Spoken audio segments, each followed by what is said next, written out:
I thought I knew him, until I discovered 2 apartments, 2 names, and an entire life he never invited me into. Hey everyone, I'm a 29-year-old writer living in Brighton. 2 years ago, I met James at a poetry reading on a drizzly Thursday night. He was wearing a battered leather jacket, nervously reciting verses, and when he looked up at me with that crooked smile, I felt like I'd stepped into a movie scene. We bonded over shared coffee orders, flat whites with a dash of cinnamon, and within months, we were inseparable. He moved into my flat by the pier, and I couldn't stop pinching myself that I'd found someone so curious, so caring, so utterly devoted. Or so I thought. For the first 18 months, life with James was nothing short of idyllic. We adopted a shabby houseplant together and named it Winston. We cooked pancakes every Sunday, stacking them high and drizzling them with local honey. We planned day trips to Lewis and weekend jaunts to Dover, capturing sun-bleached photos for our Instagram. He'd surprise me with little love notes tucked into my notebooks. "You're my favorite chapter," or "Thanks for letting me be goofy." I believed every word. Then, last March, everything changed. I was rummaging through his work bag, helping him find a pen for a meeting, when I spotted a train ticket receipt for Edinburgh, dated March 10th. He'd been back for 2 days already, and he never mentioned the trip. I folded the crumpled stub, intending to toss it later, but my heart shuddered. Maybe it was a last-minute assignment? But he's a freelance photographer, not a consultant. At brunch the next day, I casually asked if he'd visited Scotland. He shrugged, eyes darting. "Oh, just grab some inspiration for a shoot." I let it slide.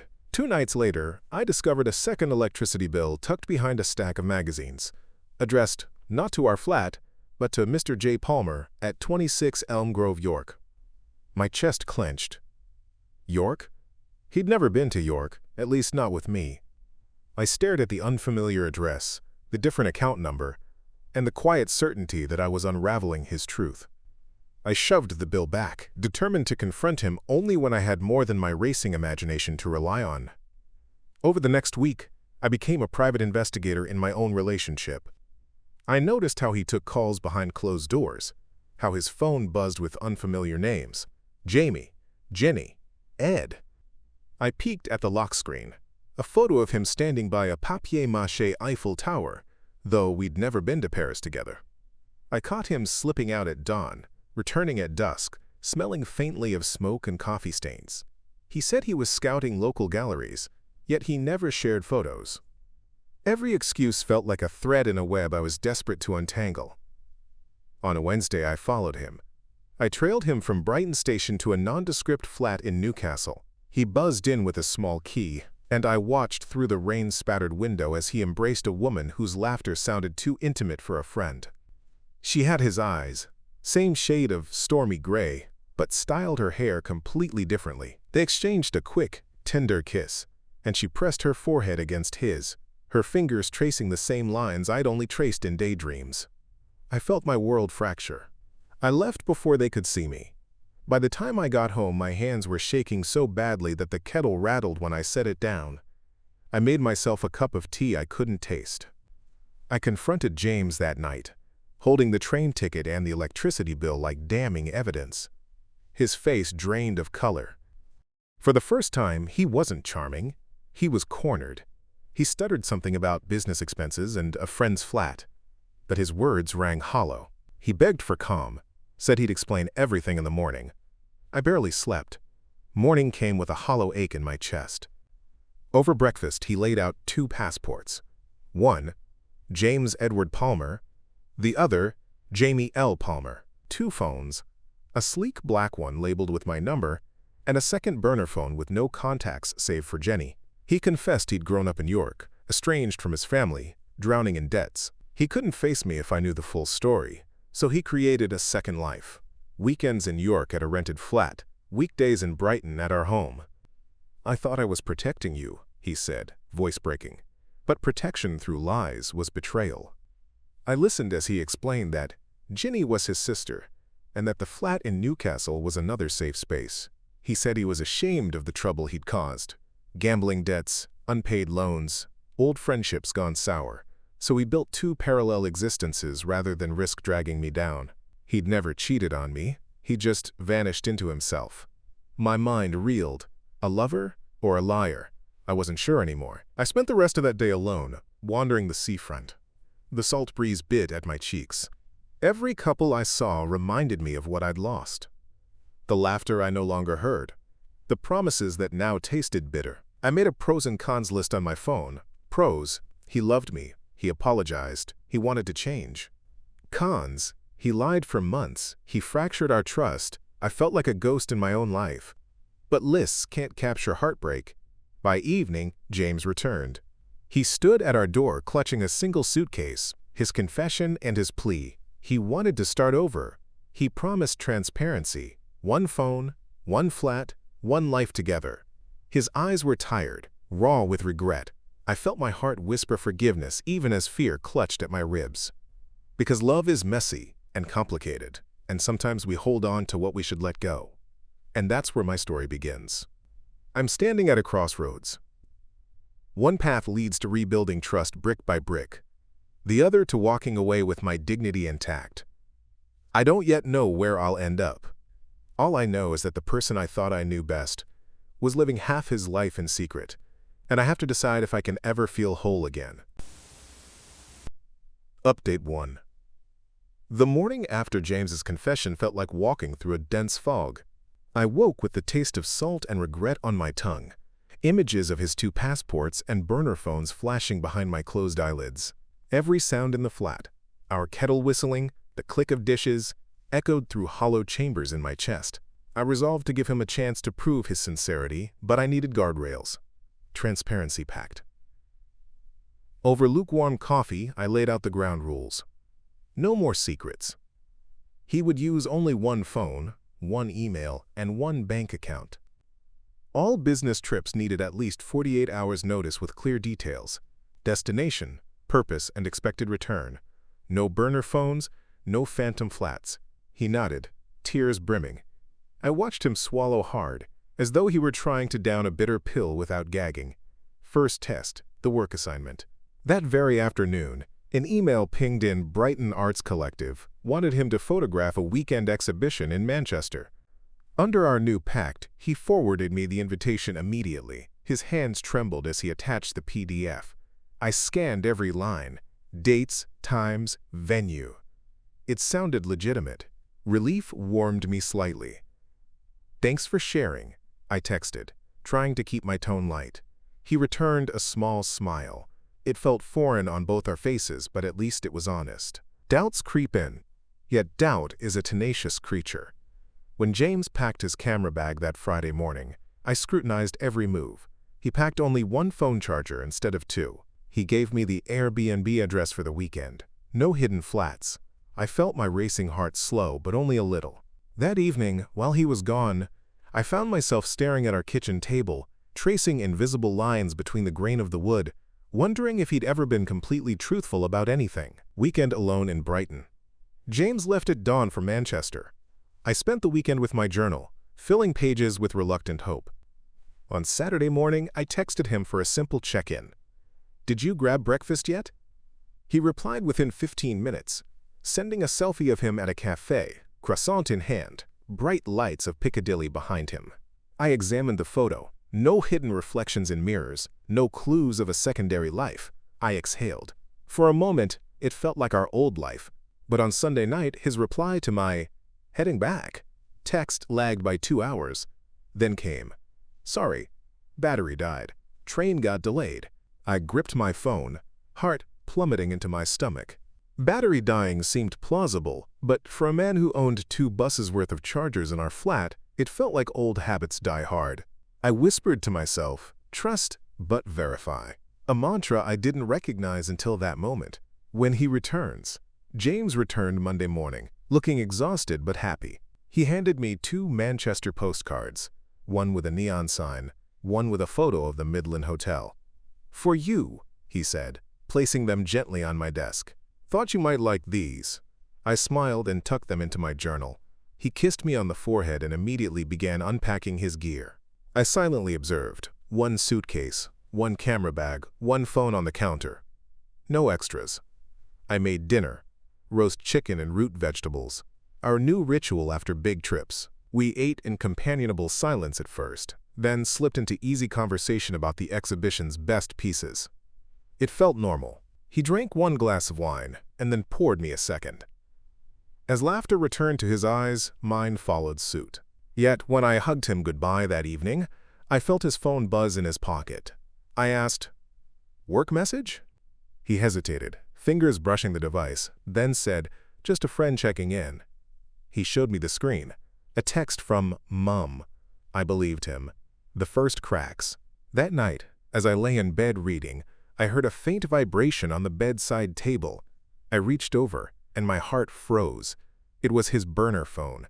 Not the one he showed me. It sat there, screen lit with a single message preview. "Can you cover shift wed?" My pulse thundered. How could this exist if we'd agreed on transparency? My mind raced. Was this for work? Or part of that parallel life I thought was gone? I stared at it for what felt like hours.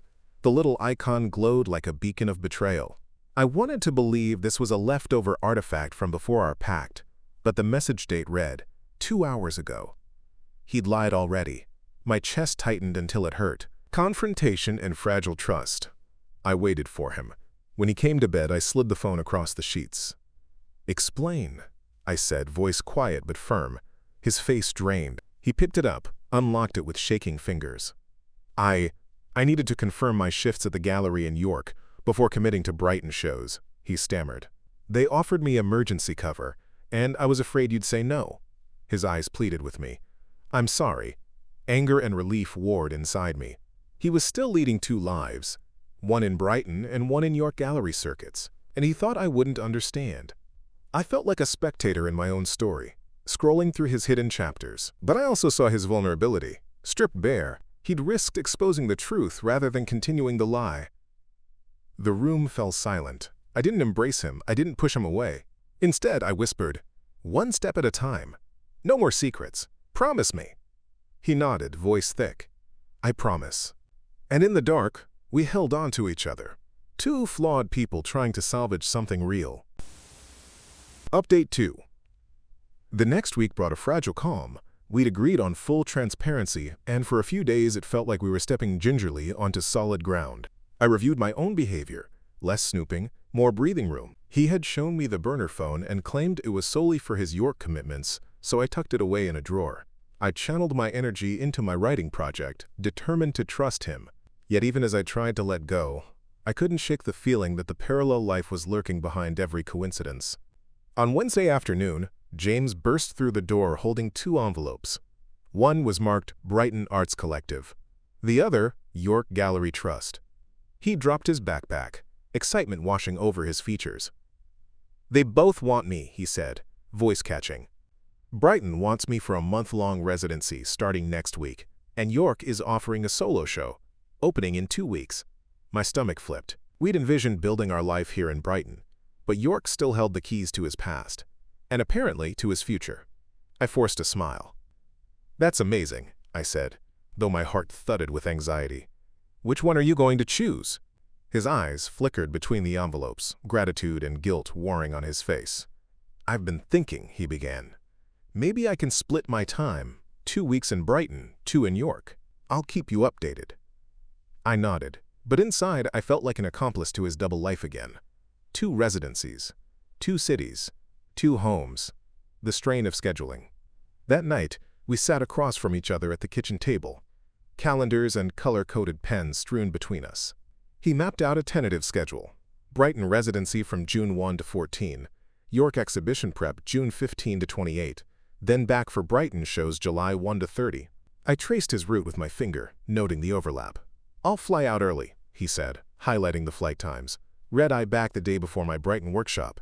I forced a laugh. "I'll decorate your Brighton studio," I offered, trying to soften my dread. He reached across the table and squeezed my hand. "Thank you for understanding. But understanding is a luxury I couldn't afford." As we planned, my mind cataloged every moment I'd been alone in our flat, every unanswered message, every unexplained absence. A solo trip to York, to demonstrate my trust, and to support his work. I surprised him by booking a train to York. I planned to stay for a weekend, meet his sister, and see the space where he'd been vanishing. I thought that if I integrated myself into his second world, it would prove there was nothing to hide. On Friday morning, I boarded the 8:15 from Brighton, excitement and nerves coiling equally in my chest. I arrived in York under a bright sky, the city spired and ancient. I texted him from the station, "I'm here. Meeting Jenny at 3?" His reply came quickly, "Can't wait. I'll pick you up at the cafe." At 3 p.m., I found him beside a quaint cafe table, a second coffee cooling between 2 cups. He waved me over, and I let myself smile. This was normal, right? He introduced me to Jenny, a warm, freckled woman in her early 30s who enveloped me in a sisterly hug. She excused herself to take a call in another room, and James turned back to me. "It means the world that you came," he said softly. "I was terrified you'd hate her." I searched his face. "She seems lovely," he exhaled. "She's the only family I have left. Mom passed when I was 10, Dad left, and Jenny's been all the family I've known. I felt like I needed to keep her, and this place, separate, because I was ashamed of burdening you." His sincerity made tears sting my eyes. For a moment, I let myself believe that his secret life was just a wounded soul's way of coping, not an act of betrayal. Unearthing old wounds. Jenny returned, and we spent the afternoon exploring James's York flat, a small, neat one-bedroom above his sister's workshop. She showed me sketches he'd left on the coffee table, photographs he'd taken of the city at dawn. He'd never shared these on social media or with me in Brighton. As I traced the edge of a charcoal drawing of York Minster, I asked, "Why didn't you show me your art here? It's beautiful." James's gaze fell. I couldn't, because it felt like 2 different people, photographer James in Brighton, artist Jamie in York. The admission cut through me. Even here, I wasn't James or Jamie. I was the visitor, the guest, the one sitting on borrowed trust. When Jenny offered to make dinner, she invited us to their favorite pub.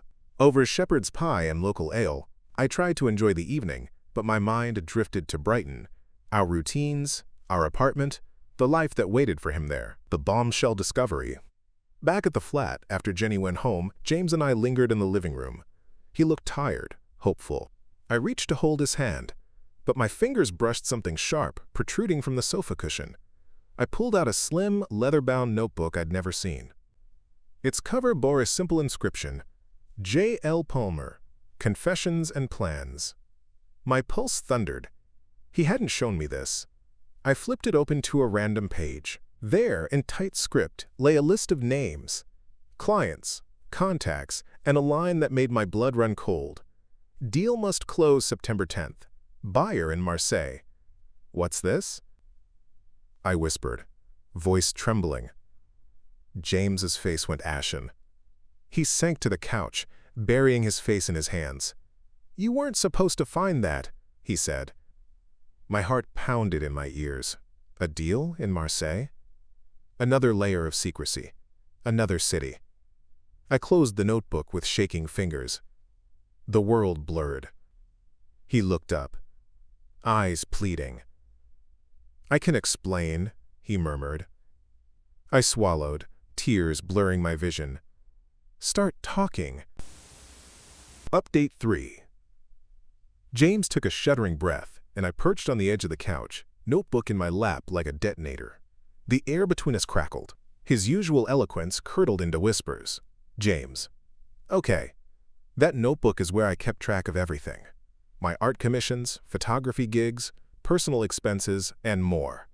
The deal in Marseille refers to a private art sale. A collector there has been chasing one of my limited prints for months." He rubbed his temples, as if to massage away the stress. "I thought I could handle it all. Brighton exhibitions, York studio work, and private clients. I just wanted to keep my professional life separate, but it snowballed. The French client insisted on secrecy, no gallery tags, no public credits. He called it a, quote, discreet transaction. I agreed, and recorded it in the notebook so I wouldn't forget." I stared at him. "You keep all of this hidden? No invoices through official channels, no receipts in your main account? That's not transparency. It's a shadow business." His gaze wavered. "I know, I got scared. The collector offered me an advance, large enough to clear my debts, but he demanded I sign non-disclosure. I thought, once I paid off everything, I'd tell you. I'd be debt-free, we'd move to Cornwall, start fresh. It made sense in my head. I closed the notebook gently. So you lied, because you believed you were doing it for us. But you robbed me of the chance to choose what risks to take together. He nodded, lips quivering. I'm sorry. I never meant to hurt you. The confession drained the tension, but it didn't repair the damage. He'd traded honesty for a future he designed alone. I realized the deal was both his salvation and our potential undoing. If the collector ever discovered my existence, James's fear of exposure could drag us into chaos. Aftermath of the revelation. I spent a restless night tossing and turning, haunted by the idea of a secret buyer in Marseille. Every time I closed my eyes, I saw that notebook's stark black cover, the curled script promising darkness beneath. By morning, I had to make a decision: support him as he untangled this mess, or walk away before his secrets consumed me. I found him in the flat's tiny kitchen, brewing coffee with the same flourish he had when he first wooed me. His shoulders stiffened when he saw my face. Me. We need rules. Again. But more than that, we need a plan. He blinked, hopeful. Anything. Me. First, you'll email that collector today to renegotiate transparency terms. You'll insist on a proper contract, registered pipeline, and joint approval for any publicity. Copy me on that email. Then, we'll hire an accountant to consolidate all your finances. Every penny flows through one account we both can access. No more off-the-books deals. He exhaled, relief and terror mingling. Okay, I can do that. Me. Second, we'll schedule weekly check-ins. Not interrogations. Just honest updates. If something changes, you tell me first. And finally, if any client demands secrecy that implicates me or our lives, you walk away. No exceptions. James reached across the table and took my hand. Agreed. For the rest of the day, we worked side by side, drafting the email to Marseille, setting up a shared spreadsheet for his commissions, and calling a local accountant for a consultation next week. The act of collaboration felt healing, like rebuilding a bridge stone by stone, a glimmer of hope. That evening, over takeout curry, James surprised me. He'd framed a small print for me, a deserted London street at dawn, soft golden light filtering through fog. He said he'd painted it specially, no collector involved. The gesture was small but profound. He whispered, "No secrets in this one, it's just for you." I ran my fingers over the frame, tracing the careful brushstrokes. In that moment, I felt hope blooming. Tentative but real. Me. Thank you, I love it. We sat in silence for a while, the print illuminated by the kitchen lamp. Then he said, "I know rebuilding trust will take time. I'm prepared to do the work." I believed him, because he'd invited me into his world, rather than hiding behind locked doors. But trust is a garden that needs constant tending. Shadows linger. Despite the olive branch, unease lingered. The Marseille collector might renegotiate, vanish, or expose James without warning. And York still beckoned with its siren song of familiarity, a place where James felt more himself, away from Brighton's expectations and my scrutiny. On Thursday, during our scheduled check-in, he updated me on the collector. James, via text, spoke with Antoine in Marseille. He agreed to a public sale under confidentiality agreement, draft contract, forwarding now. I read the email. Sleek, professional, with clauses protecting both artist and buyer, fiscal transparency assured. My chest loosened. James had done it. He'd harnessed secrecy instead of succumbing to it.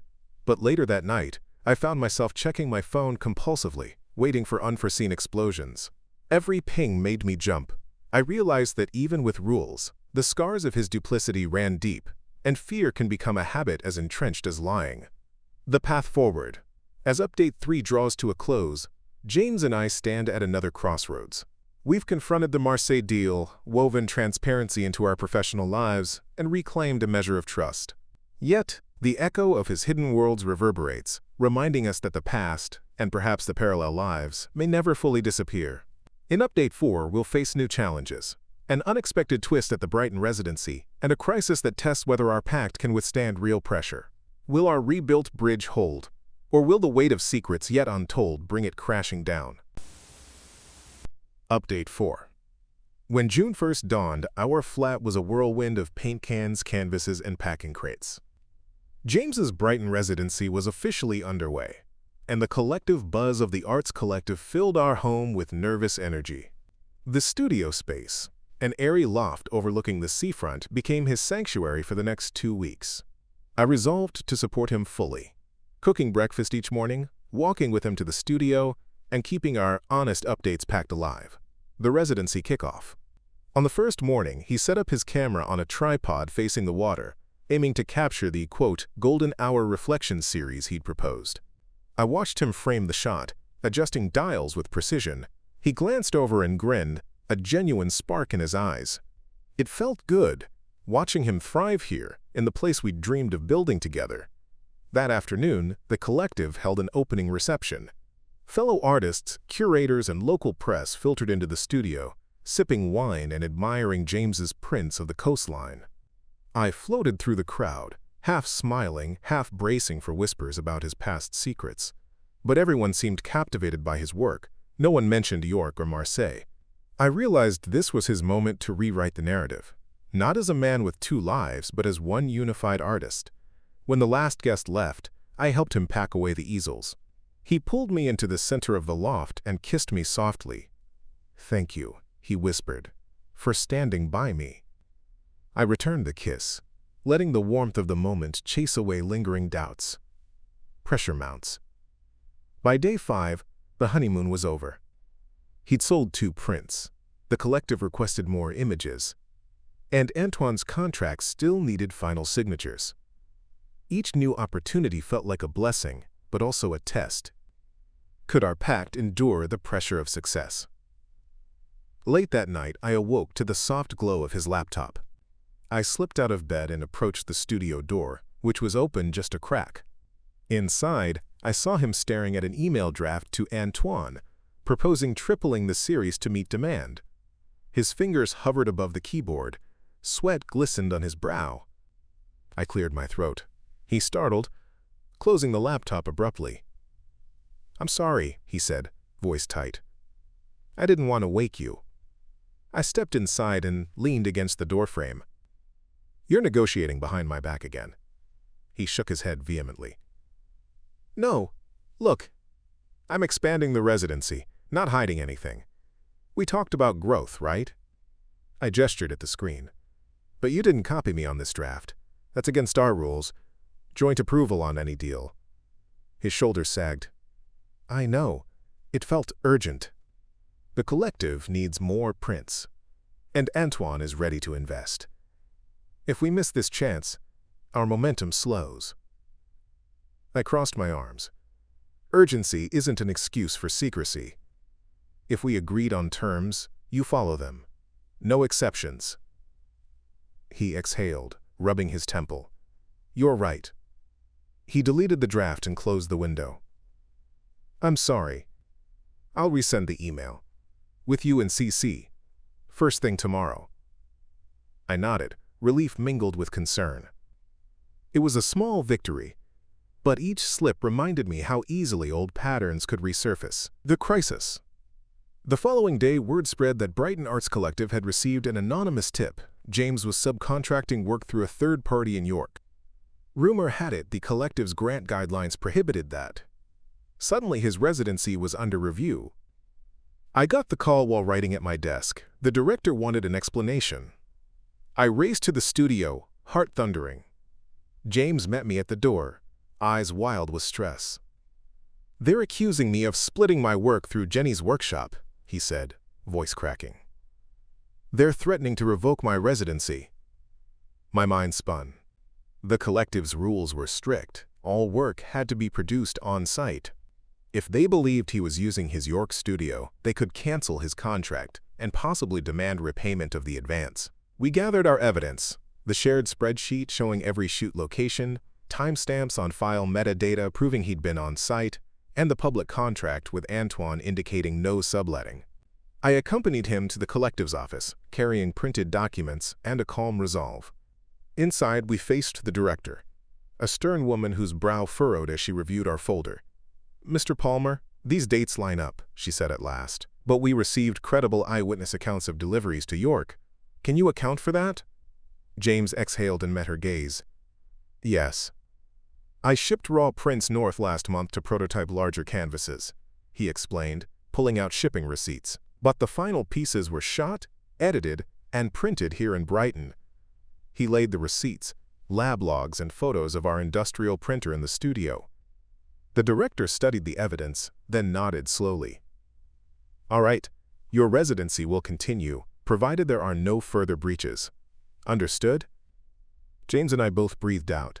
Understood, he said, voice hoarse.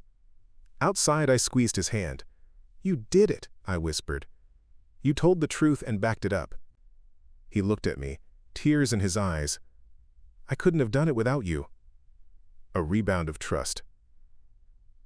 That evening, we returned to our flat and collapsed on the couch. I wrapped my arms around him, feeling the tension ease.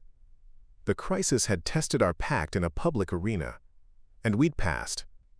He'd owned his mistakes, produced documentation, and refused to hide. His commitment felt tangible. Over dinner, we made a toast with chilled rosé. To transparency, I said, and to facing challenges together. He clinked his glass against mine. To us, he added, looking ahead. As Update 4 closes, the Brighton residency rages on. Stronger now that honesty has been both weapon and shield. Yet ahead lies York's solo show opening and Antoine's public sale in Marseille. Each new event will demand the same vigilance and unity we've mustered here. In Update 5, we'll follow James to the York exhibition debut and witness whether our rebuilt bridge can bear the weight of celebration and if the specter of Marseille still whispers in the shadows. Update 5. The week of James's York solo show opening arrived with a mixture of excitement and dread. He'd spent days preparing the gallery, hanging his coastal photographs alongside the intimate dawn scenes he'd created just for me. I'd flown up early to help, the train rattling beneath me as I rehearsed my speech in my head. Would the gallery director acknowledge my role? Would the guests see James's art as two halves or one unified vision?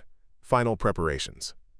On the morning of the opening, James and I stood in the empty gallery, the white walls echoing our footsteps. He arranged a final cluster of prints near the entrance. London Street at dawn, the one he'd dedicated to me, a misty Brighton pier, and several York Cathedral silhouettes. He paused, turning to me with trembling hands. James, I want people to see that this show isn't about two personas, Jamie here and James there. It's one journey, one narrative. I nodded, brushing a stray hair behind my ear. Then let's tell that story together. He gave me a grateful smile and fetched the guest book. We placed it on a pedestal beside a framed artist's statement we'd co-written, an honest account of his past secrets and his emergence into transparency. It ended with a dedication, to love that withstands shadows. The opening night. By 6 p.m., the gallery pulsed with soft chatter and clinking glasses. Local press clustered in corners, photographing James's work. His sister Jenny and Antoine from Marseille arrived side by side, proof that his worlds could converge.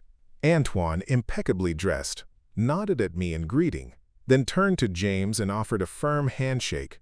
Their eyes met, respect and relief passing silently between them. The director gave a brief welcome speech, highlighting the authenticity of James's artistry and the courage it took to reveal hidden chapters. She gestured toward the artist's statement, allowing the truth to frame each print. I watched James's chest swell with pride, his shoulders rolling back as though shrugging off old burdens. When it was James's turn to speak, he approached the microphone, voice steady but seated with emotion. James, thank you all for being here. This show represents more than photographs. It's a testament to honesty and resilience. In the past year, I lived in 2 cities, hid behind aliases, and almost lost the person I love most. But with transparency, guidance, and unwavering support from my sister Jenny, from Antoine, and most of all, from my partner here, I've learned that true art requires truth. I present these works to you as one narrative of light emerging from shadow. Applause rippled through the room. I squeezed his hand, tears pricking my eyes. In that moment, the gallery felt like a sanctuary where every hidden path converged into a single beam of understanding. The Marseille sale goes public. The next day, news of the York opening sparked curiosity beyond the UK. Antoine arranged for the Marseille sale to coincide with the show's success. The limited edition print Golden Hour Reflections #3 inches would be auctioned publicly online, with proceeds split between James's Foundation for Emerging Artists and the Brighton Arts Collective. It was the very transparency I'd insisted on. I sat beside James at a laptop in the gallery office, watching the live auction page load. Bidders from Europe and beyond logged in. The starting bid was high, but the first offer leapt further. Each new bid carried a ping that echoed in my chest. Me, whispering, "They're loving it." James exhaled, shoulders relaxing. "I'm ready." When the hammer fell, the print sold for 3 times the opening estimate. Antoine slapped James on the back, grinning. "To honesty and spectacular art," he toasted. Champagne corks popped in celebration. I wrapped my arms around James, feeling the final weight of secrecy lift from his posture. His past had been distilled into art, his deals laid bare, and our relationship forged anew in public view. Epilogue after the storm. That evening, back in our York flat, now returned to Brighton but with new roots in both cities, James and I sat on the sofa with takeout fish and chips. We scrolled through congratulatory messages from friends, collectors, and followers. The artist's statement had gone viral in art circles, lauded for its candor. "James, I never imagined honesty could feel so empowering." Me, "Neither did I. But we did it. Together."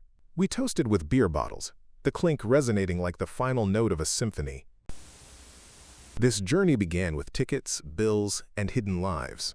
It spiraled into nightly confrontations, confessions inked in a leather notebook, and public reckonings on gallery floors. Yet through each update, 5 in all, James and I discovered that love can survive deception when met with empathy, structure, and unwavering partnership. Secrets may cast long shadows, but truth shines with a light strong enough to guide 2 people back to one another.